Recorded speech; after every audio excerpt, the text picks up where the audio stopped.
Christian Kowalkowski.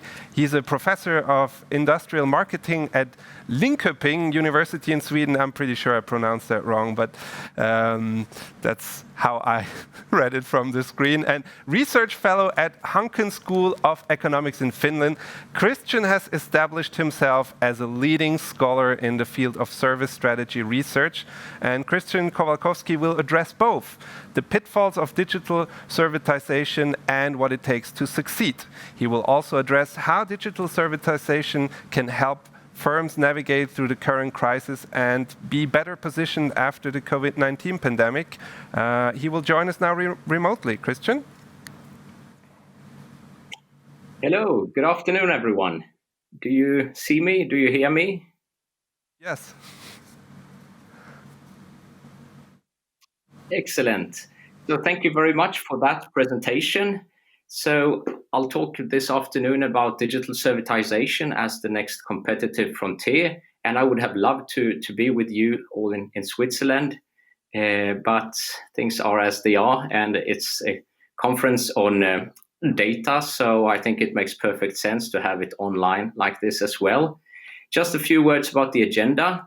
First of all, I'll talk about what this really is about and why we today have a new competitive landscape. Then moving on to how data enables new attractive value propositions. And finally, addressing success factors for digital service growth. Just a few words about myself first. For over 15 years, I've been doing research on service growth, customer solutions, innovation, experience management in business-to-business market from an academic point of view. And this has also been translated into more hands-on publications such as Service Strategy in Action, a book for executives, which has been translated to Italian. And this year we have a Japanese edition coming out, although the cover, as you see, is still not ready. What then is digital servitization? I often start with a trivial example from the music industry, where we had a shift long time ago in the 80s, the shift from long plays to compact discs. So that was from analog to digital. And this is really digitization. And companies have been working with this for decades. And in the music industry, this was a fantastic concept for record companies. They many times sold the same record twice. Customers bought the CD, they already had the long play. However, where record companies really struggled and we saw a lot of disruption was when digitalization came into play. So with software-based and internet-based business models such as Spotify streaming service, this is where the disruption took place. And from an academic point of view, I can often talk about, service infusion being the shift towards more the growth of the service portfolio, if you like. Companies moving from the product side, providing more services, providing them to a growing number of customers and customer segments. That's the service business orientation. If we then look a bit more broadly at organizational transformation, this would be servitization, where not only is the service portfolio expanding, but also the business model is changing. So no longer is the purpose of the service business to support just product sales, but it can also act as a substitute to product sales and sometimes cannibalize on the product business, if you like. So having, for instance, a material handling solutions where you optimize the flow in the warehouses, meaning that you sell fewer trucks to the customer, but instead you sell this complete solution and gain stronger customer relationships. And it therefore also entails changing the business logic of the company, the mental model. It's no longer about just supporting the product business, but looking at the service business in its own right. And digital servitization then is really the utilization of digital tools and applications for this transformational process, whereby a company change its business model and logic. And then at this slide here, I would argue that digital servitization also can help navigate companies through crisis and build more resilience. We have seen this in the past, such as during the Great Depression a long time ago, a bit more recently, the world financial crisis, where service-centric business models in general, I would say, proved to be much more resilient. And what about the pandemic? Well, we did a study of manufacturers in northern Italy, asked them, what future do you foresee? How is your business, how will it be impacted by the pandemic? And they said, well, on the product side, 2/3 said there would be negative or very negative impact. Only 6% said limited or none. Traditional services, after sales, field service, more resilient, less affected. But the real big difference was if we compare with more advanced data-driven services, remote subscription services, performance-based, outcome-based agreements, and so forth.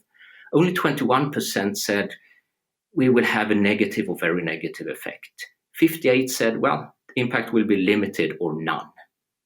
So the pandemic has really accelerated digitalization, but also if we look beyond, hopefully, the pandemic, there is a broader need to understand the new competitive landscape. As today, competition is not only coming from traditional established product equipment companies, the traditional service companies, but oftentimes also new entrants from outside the traditional industry boundaries, such as pure software-based companies. And this taps into the larger trend of customers increasingly expecting one customer experience, one provider integrating components and services, and providing it through one digital interface and platform. And usually I used to say, well, there are a couple of differences clearly between the product and service side of a business and how to manage it. And typically services require more local responsiveness, adaptation, and so on. But with digital servitization, the central organization needs to step up even more and take a more proactive role because of the need to ensure platform consistency, high data quality, to address the scarcity of computer science skills, also being able to support the local units as well as business partners on the local markets. And of course, to also address cybersecurity issues, which we see is a big concern. So there was a big cyber attack 3 years ago that you may be familiar with. This was the screen that a lot of organizations saw when starting their computers in the morning. That was the NotPetya cyber attack that affected organizations all around the world. Just one example, Maersk Line, it costed them $250 to $300 million, according to estimations, and all their end user devices, laptops, half of their servers were completely destroyed and applications rendered inaccessible for a long period of time. So just highlighting the importance when going digital to also ensure that cybersecurity is addressed. But of course, there are a lot of potential growth opportunities here all across the playfield. So the question is, where should we compete and how to compete when moving digital? And here on the next slide, there is a matrix I often use when discussing these new value propositions enabled by data. On one hand, we have the nature of the value proposition. What are we providing? Is it traditional input, selling products and services in a more reactive manner? Or is it more about focusing on the outcome, the availability of equipment, the overall business performance? And then the focal object of offering can also be different. It's either about looking at this usage data, ensuring that the products are properly functioning, or it's about improving the overall customer process. And starting in the bottom left corner, one example of a cost-efficient product lifecycle services would be Munters, the climate system supplier that 3 months ago, very timely with COVID-19 and the lockdown and travel restrictions, launched a remote assistant subscription service with augmented reality, helping customers themselves conduct a lot of the services when service technicians are unable to go to customer sites. And from here, there are two growth opportunities, growth avenues, if you like. On one hand, moving from the product to the process side, such as process optimization, ABB, with benchmarking data and helping customers to increase their energy efficiency on site. On the other hand, it's also about improving the asset productivity and ensuring availability, such as KONE, all across the world, helping customers through remote monitoring of elevators to ensure that they are always working properly. And finally, the most complex type of business is combining the process side with the outcome side, such as customer solutions in the material handling industry. Oh, sorry, if we just go back a bit. Sorry. We have the fleet management systems, such as Michelin, where customers pay per driven kilometer instead of paying per tires, and then on all service activities. And in order to do this, Michelin works a lot with connectivity and managing a very complex network of service providers and workshops all across the continent. But of course, there are a couple of hurdles also that prevent companies to realize this full potential. And to sum up, I will talk about 6 of these growth hurdles that, if managed successfully, can be key factors to a successful business. And the first one is shedding the product-centric mindset. Very much still, in a lot of companies, there is this big resistance and fear that the product side of the business will lose out. Because by the end of the day, still, fundamentally, a lot of the companies in their DNA are very product-centric. And there may be a risk that when moving more towards digitalization, focusing on connectivity, telematics, and so forth, this is very much technology-driven without clearly having a proper business model, value proposition in mind, really understanding the customer value and how to charge for this. So that is clearly one hurdle. But on the other hand, this connectivity also then enables a fantastic opportunity to generate much deeper customer insights by not only collecting, but also then properly analyzing, interpreting this data together with customers. So very much more about co-creation than before, doing fast prototyping, testing, piloting together with customers to finding out what is the right type of service we can provide. There is, though, a bit of a risk sometimes focusing too much on exploring just new business development opportunities all the time. It can be very costly, can be very difficult to transform this into formalized and standardized offer. So therefore, companies also have to learn the service factory rules, as I call it, how to make this into a business with high consistent quality that can be provided and offered to larger customer base. It also relates a bit to breaking away from a CapEx logic to an OpEx logic, focusing on the operational expenditure. We see with a lot, especially the new subscription-based model, it's about recurring revenue streams. It's no longer about this big upfront investment, but how to manage this and how to have a proper conversation with customers about this.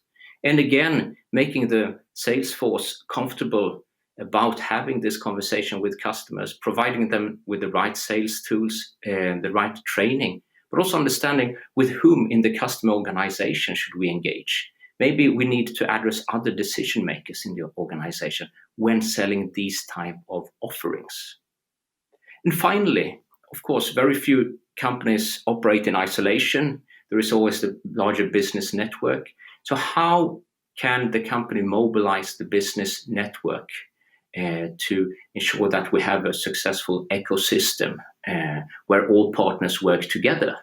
Because very interestingly, a lot of times companies, when working with dealers and service partners, face a lot of resistance and even fear from these partners about going digital. What will happen to their organization, to their business relationship with the customer? What if suppliers try to bypass with this digital interface? Will they still have a role to play? So there is a lot of potential channel conflict in this change as well. So finding a win-win value proposition that's mutually beneficial for all actors is really, really important. So not only understanding the value for the customer, but also for the other actors in the value network. So having that said, I would like to thank you so much for listening. If you want to get in touch with me, please find my contact information here. I would love to hear your thoughts about this. I think we have still a couple of minutes for some questions. Is that correct? We do, Christian, yes. And we also got a couple of questions that just came in. According to your opinion, where are currently the most dynamic areas in servitization in the manufacturing sector? There are so many exciting things, to be honest, that are currently happening.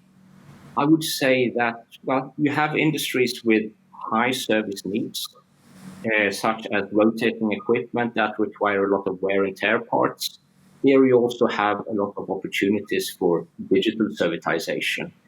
When business downtime is critical, very costly, of course, when there are scarce human resources, difficult to find data scientists, difficult to find also service engineers, digitalization can help address those issues. When travel distances are long, if you have a mining customer or a customer having oil rigs in the North Sea or even further remotely away, that provides new opportunities. So I think marine is really an interesting industry here. There used to be so much behind all industries on land, and now you have a lot of subscription models.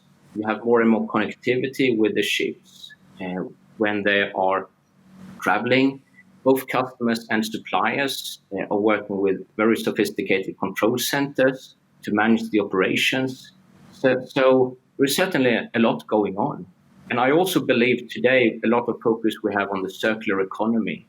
How can we enhance that? We have the sustainability and environmental concerns. And digital servitization goes very well hand in hand with this shift towards increased circularity, I would say. Okay, so you told us some of the companies or areas where you see chances, but someone's asking, are there conditions in which you would not advise an enterprise to move towards servitization? Well, first of all, some companies may still be in a fortunate position that competition is not that high. There are only a few competitors. Not many actors from outside the traditional industry boundaries are really interesting to compete in this arena. And customers may be very product-centric themselves. They want to really buy top-notch, world-class equipment and expect all these services, all this competence for free, more or less, once they pay a premium price for the product. And you have the traditional spare parts, which is revenues coming in. And that is, of course, typically the biggest cash cow in many of these businesses. So if you feel that you are still in a safe place, you have no burning product platform, well, it might be actually quite difficult to change. And the question is, do we need to change now? Or is it better to prepare and build resilience and for the future? So not all companies have to change, I would say, but increasingly so.